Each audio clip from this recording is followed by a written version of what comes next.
I'm the last one on the bus, but I don't mind. There's more room at the front when it's impossible to push your way through the throng.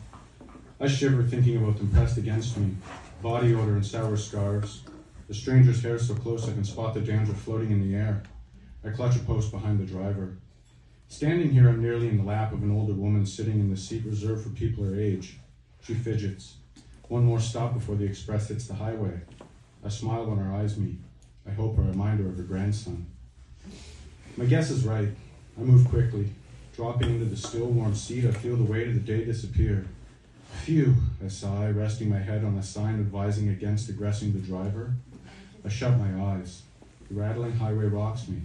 I'm already home. Mardi, 6 janvier. My boots are uncomfortable, but that doesn't stop me from running out the door.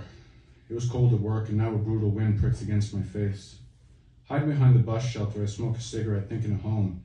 Her and the cat are there, warm. By the time I check my phone to find out I'm gonna be waiting longer than I like, my hand is frozen into a claw. A local woman makes it apparent by stance alone she's the first one getting on the bus. I've never seen her this close, or standing still. I'm shivering under layers and layers of ink-stained clothing. She's stoic as her pajama pants flutter around her legs.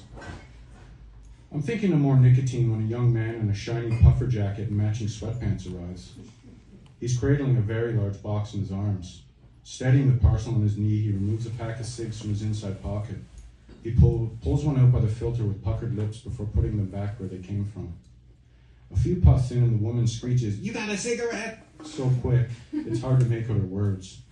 She waits a breath before repeating cigarette in a witch's drawl. The young man hesitates, then shakes his thinking head. The bus pulls up.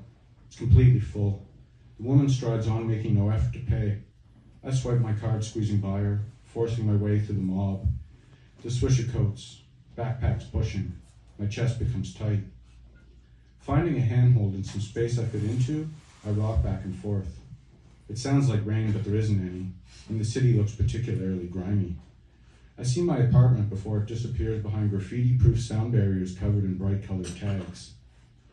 As an electronic voice says, "N'oubliez pas vos effets personnels," my legs are wilting beneath me.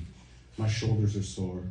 While I struggle to stay on 2 feet, I catch the woman moving across the ice field surrounding the metro with speed.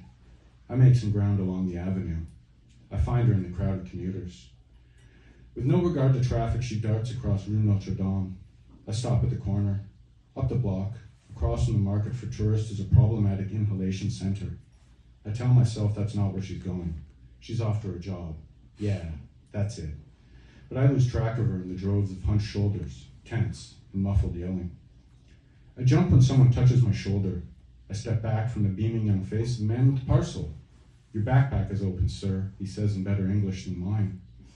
Looking at his perfect teeth, it seems like I don't understand. Maybe I don't. Mercredi, 7 janvier. My hopes are high when I see the same old woman from Monday. I wink. She smiles knowing what I'm after. My legs shake. There's a sharp pain in my back. Lifting my arms to hold onto a hand grip seems out of my reach. Her ass is sitting on my salvation. As she stands, I slide by saying, "Bonsoir, madame," and slip off my backpack in a single motion. I get dirty looks as I sit, but I don't mind. Well, except for the guy with his phone in my face rubbing his leg against mine. Doesn't he know I'm covered in ink? There's no telling what's dry. Nothing to do but shrug.